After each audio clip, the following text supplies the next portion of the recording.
너의 그 한마디 말도 그 웃음도 나에겐 커다란 의미. 안녕하세요. 저는 아이유를 이런 리메이크 노래들 덕분에 참 좋아하게 되었습니다. 처음 봤을 때 아이유가 굉장히 어렸었는데요. 그때나 지금이나 목소리를 굉장히 좋아합니다. 그리고 특히 이 리메이크 노래들을 아주 좋아합니다. 근데 여러분 혹시 이 아이유가 23번째 생일 기념 앨범으로 발매했던 거 혹시 생각나시나요? 그 망사 스타킹을 신은 어린 소년이 앉아있던, 그리고 그 소년이 제제라고 알려졌었죠. 라임 오렌지 나무, 그 유명한 소설 주인공 소년 제제요. 근데 이 음반이 발매되고 나서 가사를 좀 비춰드리고 싶은데 잘 보일지 실패입니다. 어쨌든 이 가사를 보면 이 가사가 굉장히 좀 그 소아성애, 그리고 23 그 노래는 로리타 컴플렉스, 이거의 논란에 막 휩싸였죠.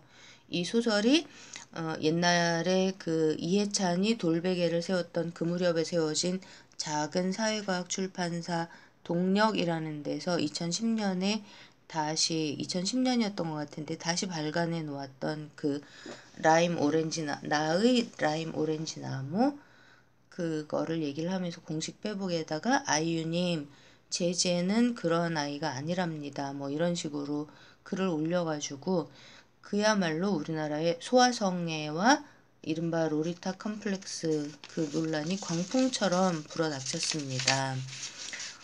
그 진짜 엄청난 비판에 휩싸였었죠, 그때 아이유가. 근데 저는 그때 아이유는 자기 자신이 그 음반 기획 제작 전체를 다 맡아서 만들었다고 얘기를 했는데, 사실은 아이유 본인이 만든 게 아닐 수도 있다는 생각도 아주 강하게 했었습니다. 그리고 당시에 그 논란을 그 소로스류의 글로벌 엘리트들, 그들의 국내 앞잡이들이 기획해서 터뜨린 거일 수가 있다고 생각을 했었습니다. 왜냐하면은 그 소아성애라는 이 이슈가 조지 소로스류의 글로벌리스트들, 그러니까 전 인류는 하나다, 전 세계는 하나의 공동체다라는 아주 그럴싸한 듣기에 좋은 말을 하면서 사실은 전 세계의 압도적인 다수 국민들, 사람들, 인류의 90%가 넘는 전체 사람들을, 호모사피엔스의 절대 다수를 완전히 통제하고 억압하면서 획일적으로 만들고, 그래서 무능력하게 인컴피텐트하게 만들어가려는 그 자들이 굉장히 좋아하는 이슈들 중에 하나라는 거를 알고 있었기 때문입니다. 이게 우리나라에서는 소아성애 뭐 이런 것들이 역사적으로 뭐 나이가 엄청 많고 돈도 되게 많고 이런 늙은 남자들이 뭐 음기를 보충해서 더 오래 살려고 한다, 뭐 이런 식으로 일종의 비밀리에 진행되는 사술, 이렇게는 이어져 왔지만 우리 문화의 보편적인 공동체 중시, 공동 양육, 집단지성, 이런 것들을 중요하게 여기는 우리 도덕적인 기준에서는 이렇게 드러내놓고 공공의 장에서 절대로 이렇게 공론화되기 힘든 이런 이슈였잖아요. 이런 소아성애, 로리타 컴플렉스 이런 거를 뭐 그렇게 되게 매력적인 영국 배우 제레미 아이언스 이런 사람을 내세워갖고 로리타라는 영화를 찍었잖아요. 그 러시아 싸구려 소설 같고요. 그 소련 시기에 만들어졌던 그 소설을 갖고 영화를 찍어서 전 세계에 뿌려대고 그거를 또 수입하는 것도 모자라가지고 우리나라 안에서 거의 모든 국민의 사랑을 한 몸에 받는 아직도 어리고 예쁜 가수를 내세우고 활용해서 우리나라를 더 막 본격적으로 휘저으려고 하는 이런 거가 있는 것 같다라고 저는 그때 느꼈었습니다. 그래서 지금 오늘 드리고자 하는 말씀이 미국 중심의 글로벌 엘리트들을 배후에 둔 삼성, 독재, 이들 앞잡이들이 획책하고 있는 삼성 독재공화국 굳히기 전략 추리. 여기 중편으로 저들이 바지 대통령으로 내세울 가능성이 가장 크다고 제가 생각하는 그 박원순을 포함하는 내용을 정리해 드리려고 하는데요. 이 내용을 박원순 한 사람, 그 개인이 아니라 이 사람이 속해 있는 매트릭스, 즉 이들 글로벌 엘리트의 앞잡이들, 글로벌 엘리트 세력의 앞잡이들인 우리 국내 엘리트들이 운용해 온 전체적인 시스템, 그 틀 안에서 말씀드리는 게 더 나을 것 같습니다. 그 예쁜 가수 아이유를 먼저 말씀드린 것도 이 엘리트 세력, 이 대행자들은 뭐 엘리트라는 게 뭐 별 사람들이 아니라 지네가 잘났다고 생각하는 사람들입니다. 자기들이 잘났다고 생각하는, 그냥 지들 맘대로 생각하는. 그 이들은 대중 연예인들, 대중 예술가들도 엄청 적극적으로 활용을 합니다. 그 말씀을 드리기 위한 것이었고요. 그래서 이제 좀 시작을 해보겠습니다. 박원순에 이르기까지 좀 드릴 말씀이 몇 가지가 있습니다. 아시아의 노벨상이라고 불리는 상이 있습니다. 이게 이제 그 계속 살아 있었으면 필리핀을 반드시 아주 정말 훌륭한 국가로 이끌었을 게 분명한, 그런데 비행기 사고로 급작스러운 죽음을 맞이했던, 뭐 저는 이 사람이 필리핀의 이재명이라고 이 분을 부르고 싶습니다. 그런 막사이사이 대통령, 비행기 사고로 갑자기 사망해버린 이 대통령을 기려서 1957년에 제정된 상입니다. 근데 이 대통령 라몬 막사이사이는 1907년에 태어나서 57년 대통령 임기 4년 차 때 급작스러운 비행기 사고로 사망했는데요. 당시에 필리핀의 기득권층이던 스페인계 필리핀인이 아니라 토종, 오리지널 네이티브 필리핀 사람이었고요. 그리고 어렸을 때 집이 완전 가난해져 버려가지고 고학으로 자수성가했고, 그리고 어른이 되어서도 운전기사 등등의 노동자로 일하면서 살다가 2차 대전기에는 항일 무장투쟁을 벌였습니다. 그리고 나중에 2차 대전 끝나고 나서 하원 의원으로 당선되고 국방장관을 수행하면서 공산주의 무장 게릴라 단체, 그러니까 공산주의를 표방하는데 무장 게릴라를 벌였던 단체를 와해시키고, 그리고 군대 내의 부패도 전면적으로 청산해 버렸습니다. 그러고는 1953년에 내가 먹기 전에 국민이 먹어야 한다. 나의 부친이라도 범법하면 감옥에 보내겠다. 이런 등의 구호를 내걸고 대통령에 당선돼서 자기 자신을 일개 병사, 솔저라고 부르면서 자기도 나서서 서민적인 생활로 모범을 보이면서 친서민 정책을 적극적으로 펼쳤습니다. 진짜 이재명 지사님하고 비슷하다는 느낌 안 드세요, 여러분? 머슴, 국민의 공복, 그리고 그 친하게 지냈던 형, 세상에 학비까지 대주고 그렇게 친했던 형님하고도 각을 세운, 어쨌든 막사이사이 대통령은 토지개혁, 학교 건설, 공교육 강화, 부정부패로부터 국민 보호, 빈곤 철폐, 이런 등등을 야심차게 추진했지만 당시에 기득권층이 장악하고 있던 의회와 정부 관료들의 방해로 자기 뜻을 완전히 마음껏 펼치지는 못했습니다.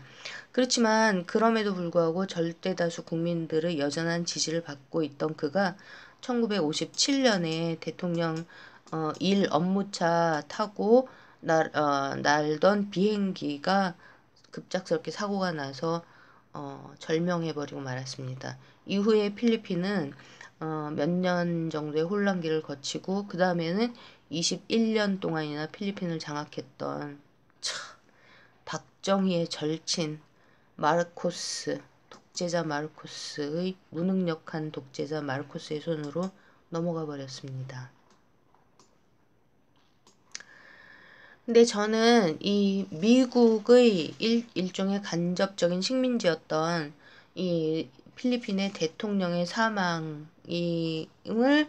기리기 위해서 그의 이름을 따서 아시아의 노벨상이라고 명명되고 제정된 막사이사이상, 이 상을 만든 단체가 록펠러 재단, 락커펠러 재단이라는 것 때문에 혹시 막사이사이 대통령이 케네디처럼 당시에 미국 군산복합 세력, 현재는 글로벌리스트들로 넘어온 발전한 이 안티 국민인 당시 글로벌 엘리트들에 의해서 암살당한 건 아닐까, 이런 생각을 많이 합니다.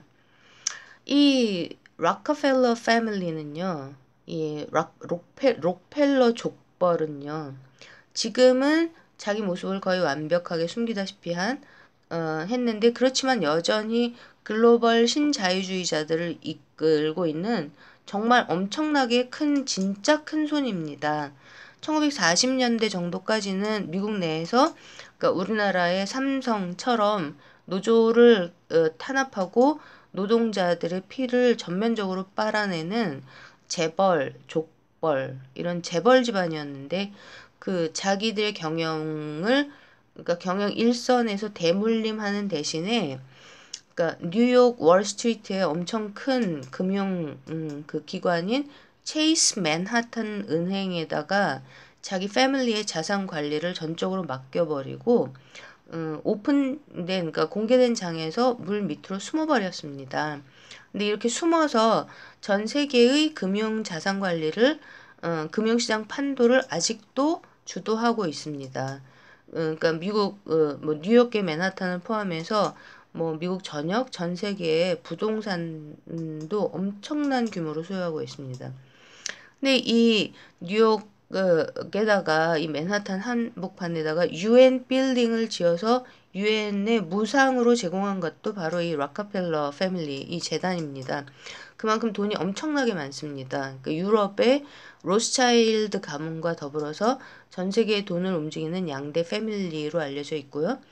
그렇고 이제 평화, 뭐 전 인류의 안녕을 위해서 일한다, 이런 게 거창한 기치를 내건 유엔 산하의 모든 세계 기관들이 결과적으로는 반인류적이고 반인권적인 방향으로 흐르기도 하고, 또 유엔에 가입해 있는 모든 국가들이 절대로 뭐 공정하고 평등한 한 표 한 표의 권리, 대등한 권리를 가질 수 없는 그런 구조적이고 근본적인 한계를 태생부터 이렇게 내포하고 있는 걸 그대로 보여주는 거죠.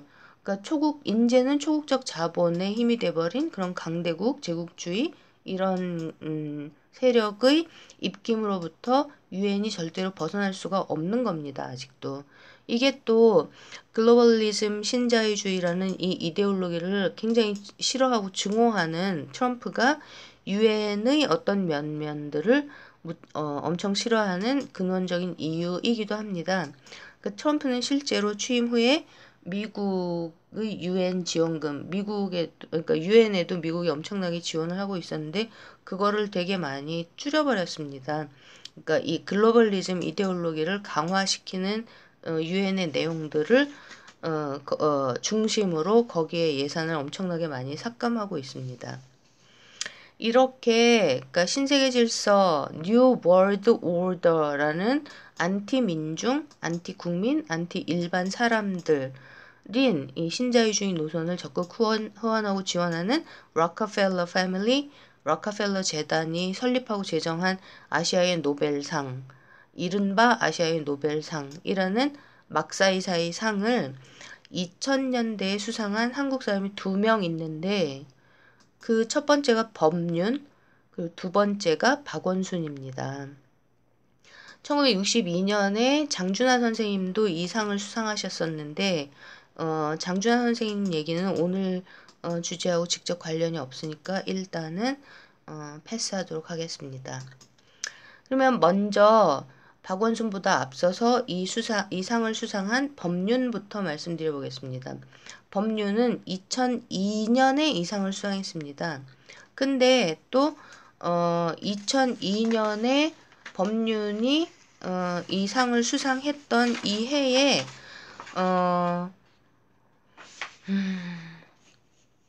뉴라이트도 창립이 됐습니다. 2002년에. 그러니까 법률은 같은 해에 막사이사이상을 수상하고 또 뉴라이트 창립식에 참석해서 사진도 쭉 찍고 축사, 기념사도 같이 했습니다.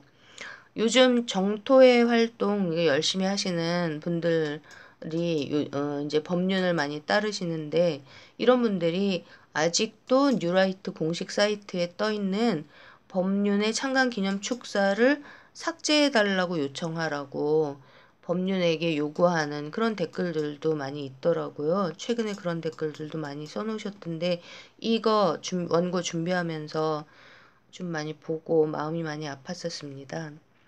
어쨌든 법륜은 2002년 같은 해에 이 상을 막사이사상을 수상하고 그리고 뉴라이트 창간식에 참석해서 기념사 축사를 하고 이후에 김제동, 안철수, 박원순 이런 사람들하고 같이 청춘 콘서트를 하면서 안철수, 박원순을 띄워주고 계속해서 꾸준하게 CIA의 전략적 자산인 안철수를 그가 작년에 독일로 도망갈 때까지 계속 지지했습니다. 이 법륜이 뭐 땡중, 가짜중이라는 그런 사실 근거들을 엄청 많이 얘기해 주시는 거 어떤 분이 얘기해 주시는 걸 제가 들었었는데 무슨 봉은사였나? 그 굉장히 큰 사찰하고 관계돼서 얘기를 하고 그러니까 얘기를 해 주시고 근데 제가 지금 구체적인 내용을 다 기억이 잘 안 나고요. 그리고 처음에는 승적도 없었다 그러죠. 근데 너무 그러니까 시스템이 굉장히 유명하게 띄워주고 난 다음에는 아마 조계종에서도 승려 대접을 받는다는 것 같습니다. 요즘은.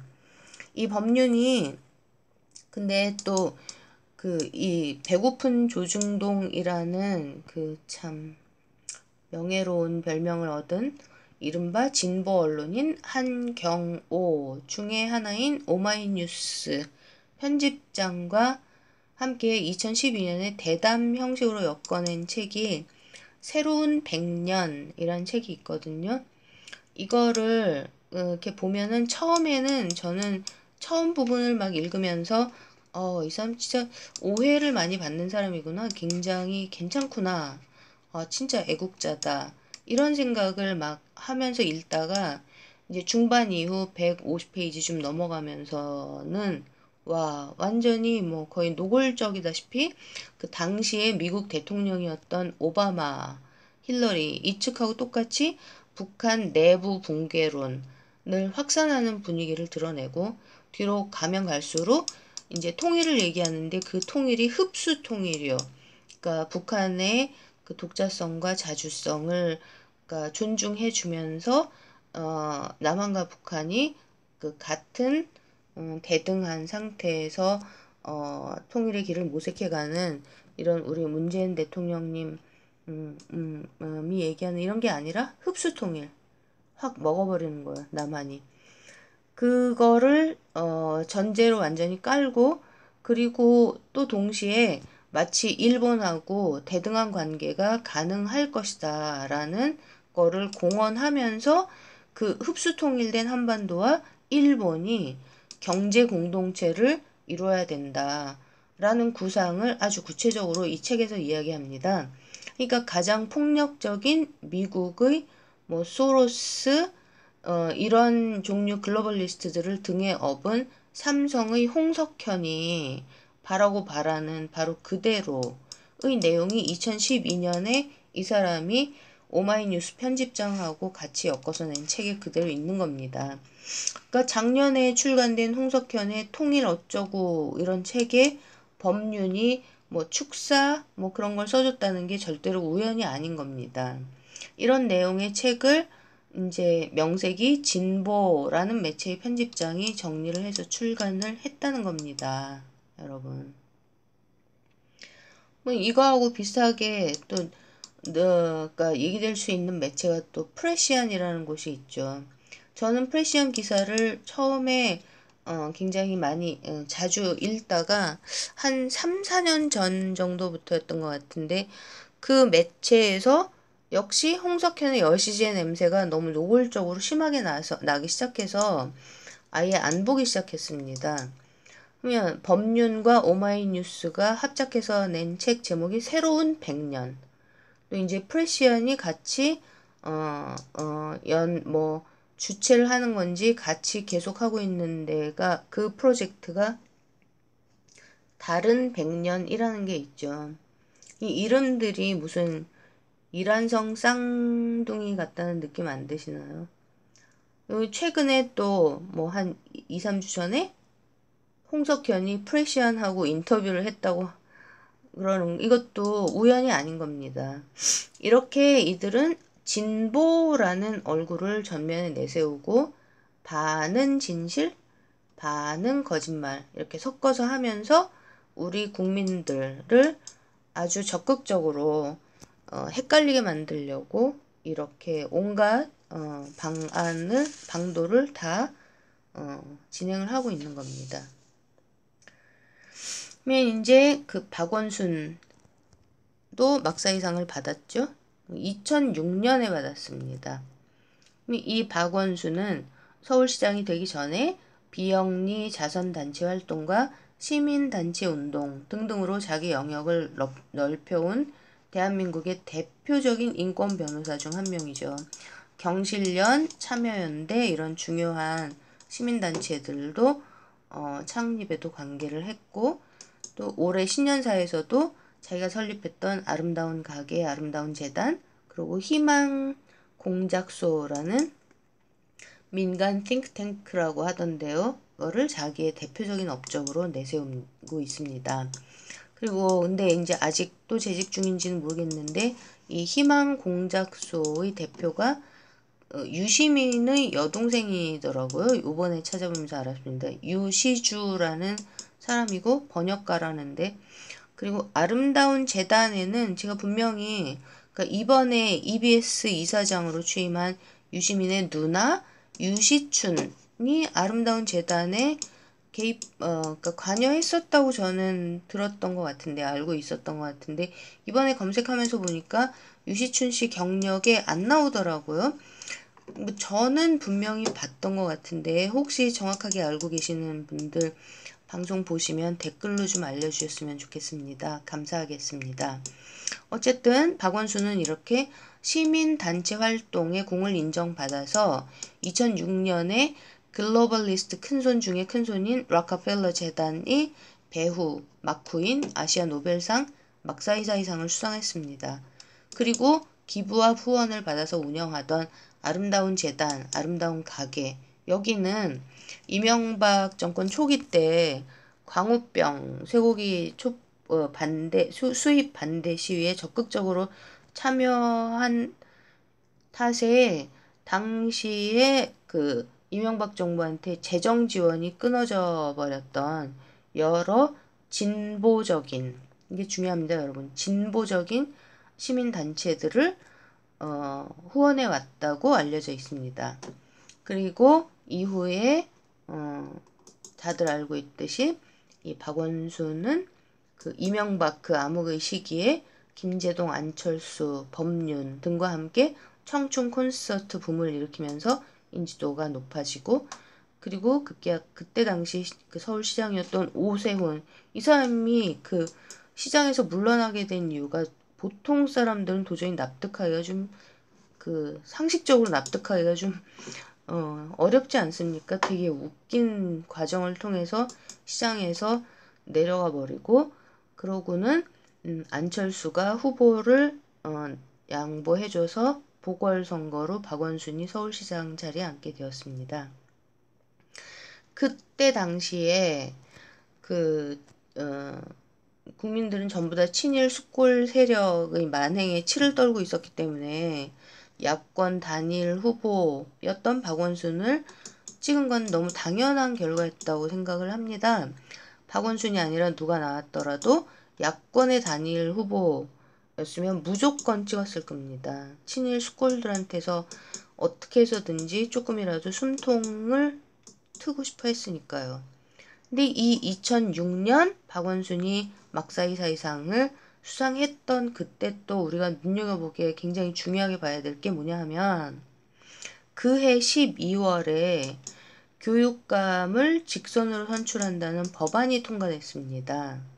그러니까 이 법안으로 인해서 2010년 지방선거 때부터 교육감 직선이 되고 이제 이른바 진보 교육감들이 되고 이제 등단하기 시작했죠. 그러니까 진보 교육감들이 도대체 무엇을 하고 있는가? 이것을 우리가 정말 이것 또한 진짜 진지하게 잘 살펴봐야 되는 거죠.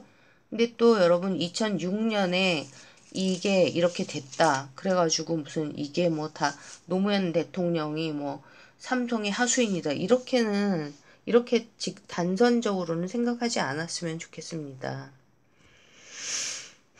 이렇게 박원순은 막사이사이 재단의 후광을 입고 CIA의 전략적 자산인 안철수 그리고 아마도 필경 소로스키드인 유시민 등등의 강력한 지원 유세에 힘입어서 이명박의 친일 숙골 세력이 나라를 장악한 분위기를 비집고 이른바 진보 민주주의 진영의 대명사로 서울시를 차지하고 앉게 되었습니다. 그런데 여러분 저는 이 점을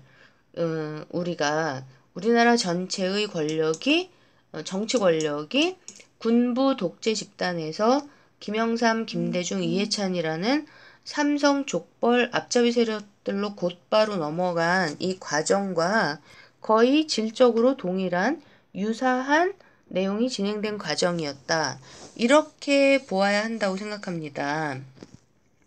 그러니까 해방 이후에 줄곧 정치판을 장악했던 친일 숙골 기득권들이 눈에 보이는 영역에서 정치 권력을 휘두르고 있는 사이에 이 한미일 삼각 군사동맹 편대 여기에 실질적인 주축 리더인 미국의 민주당 현재 트럼프의 그 정적 안티 트럼프인 바로 그 세력의 국내 대행 세력들이 기존의 이른바 진보들, 이른바 민주화 세대, 그 진영의 핵심적인 한 부분들을 집어삼키면서 진짜로 국민들을 위하는 진짜 민주주의 진영을 좀 많은 부분 무력화시키고 가짜 진보, 가짜 민주로 만들어서 내세우면서 나라의 진정한 정신과 자주성을 뒤흔드는 그런 세력으로 그러니까 내용적으로 미국의 가짜 진보 신자유주의 대행 세력을 포함하는 그런 외세에 봉사하는 이런 쪽으로 우리나라 시스템 속에서 이들의 자리를 굳혀준 그렇게 자신들의 포지션이 설정되게 밀어준 이런 세력이 분명히 있다는 거를 우리가 이제는 인정해야 한다고 생각한다는 것입니다. 그렇지만 물론 이렇게 움직이고 계시는 분들이 설사 현재 이 세력 안에서 일하고 계시다고 해서 이분들 모두가 다 모든 거를 전부 다 알고 그리고 의도적으로 그렇게 움직이고 있는 건 절대로 아닐 겁니다. 많은 애국적인 분들이 속아서 잘 모르시는 상태로 여기에 포함되어서 움직이고 계실 가능성이 훨씬 크고 그렇기 때문에 이런 사실, 진실 이런 거를 깨닫고 아시는 순간 얼마든지 완전하게 전면적으로 관계를 정리하거나 방향을 틀 가능성도 크다라고 저는 생각합니다. 어쨌든 이렇게 움직인 그 막사이사이상 그 다음에 CIA의 전략적 자선인 안철수, 소로스키드인 유시민 그리고 뉴라이트 창립에 관여한 땡중이라는 소리를 듣는 법륜 이런 사람들하고 같이 또 진보 교육감인 조류 그러니까 분위기 함께 움직여온 박원순은 이렇게 같이 한 매트릭스 안에서 움직여온 박원순은 어찌 보면 자신의 특징을 거의 드러내지 않는 그런 사람으로 보입니다. 쉽게 자기의 특징을 드러내지 않죠. 크게 엄청나게 막 눈에 띄게 뭐 잘한 것도 뭐 기억나는 게 별로 없지만 그렇다고 크게 엄청나게 배 터지게 결정적으로 욕을 먹을 일도 별로 하지 않았습니다.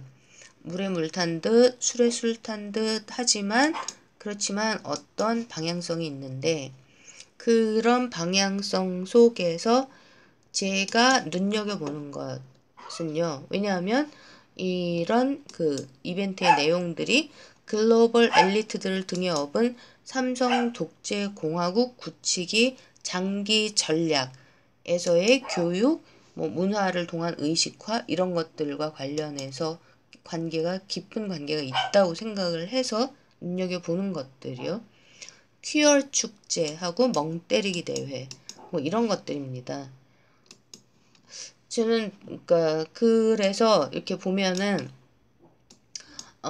이제 퀴어 축제 이거는 그 거의 뭐 정치적 올바름이라는 이슈에서 그러니까 이게 이 이데올로기적으로 정치적 올바름이라는 걸로 왜곡돼 가지고 이데올로기적으로 이용되고 있기 때문에 문제가 된다고 생각을 하는 거죠. 그리고 이런 정치적 올바름이라는 식으로 인권 이슈를 탈바꿈해서 움직이는 이런 분위기 조류를 우리나라에 적극적으로 수입해 들여온 정치인들은 뭐 정의당의 심상정 CIA의 전략적 자산이라죠. 그리고 서울시의 박원순 이거는 뭐 이제는 틀림없는 사실인 것입니다. 여기 분홍색으로 해놓은 게 BTS 방탄소년단은 괜찮으려나 유유 이런 걱정을 제가 적어 놓아 본 겁니다. 연예인들도 너무 많이 활용당하고 있기 때문에요. 대중예술인들도요. 근데 이제 그 퀴어 축제를 넘어서서 서울시가 또 재밌는 거를 하나 시작을 한 게 멍때리기 대회죠. 이 멍때리기 대회라는 것도 뭐냐 하면요. 이게 본질이 사실은 이게 힌두교의 전통 명상법인 요가 명상과 관계가 있는데요. 근데 이거를 미국의 글로벌 엘리트들이 90년대 때부터 그러니까 마돈나 등등을 앞세우면서 그러니까 티베트 불교, 그러니까 힌두교 티베트 불교를 앞세워가지고 그러니까 뉴 에이지 무브먼트라고 부르면서 그러니까 왜곡되게 퍼뜨리는 거죠. 그러면서 안 그래도 삶의 방향을 잃어버린 밀레니얼들이라고 그러죠.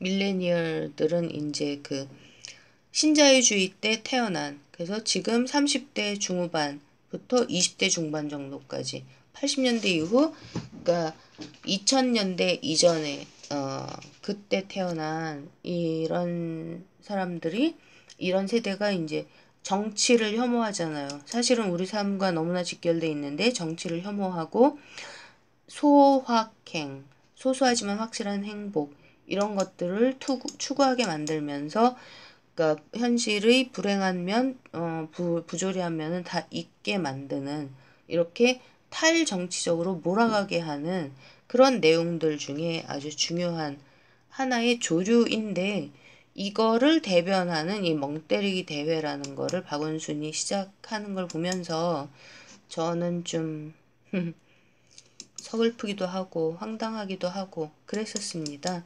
그리고 여기에서 이제 이 아이유처럼 우리 이효리 씨가 이쪽 힌두교 명상법 같은데 관심이 많이 많잖아요. 근데 옛날에 박원순 시장하고 그 책 때문에 또 같이 관계를 맺어주고 그러다가 또 JTBC에서 그 결정적으로 예능으로 엄청 많이 띄워줬죠. 이런 식으로 그 서로 네트워킹을 하고 매트릭스 안에서 같이 움직이고 있다라는 내용인데요. 오늘은 좀 너무 또 그러니까 맺은 말까지 다 가기가 힘들어서 일단 여기서 또 내용을 끊고 후속편에서 다시 마지막으로 정리를 해드려 보도록 하겠습니다. 그래서 제재라는 노래를 불렀지만 그치만 우리 아이유는 나의 아저씨라는 드라마를 찍었습니다. 그죠? 이거는 또 무슨 의미일까요? 다음 편에 계속 같이 얘기를 해보도록 하겠습니다. 짜잔! 더불어민주당을 우리 촛불 국민의 것으로 우리 모두 다 함께 더불어민주당의 권리당원이 됩시다, 여러분. 고맙습니다. Goodbye for now.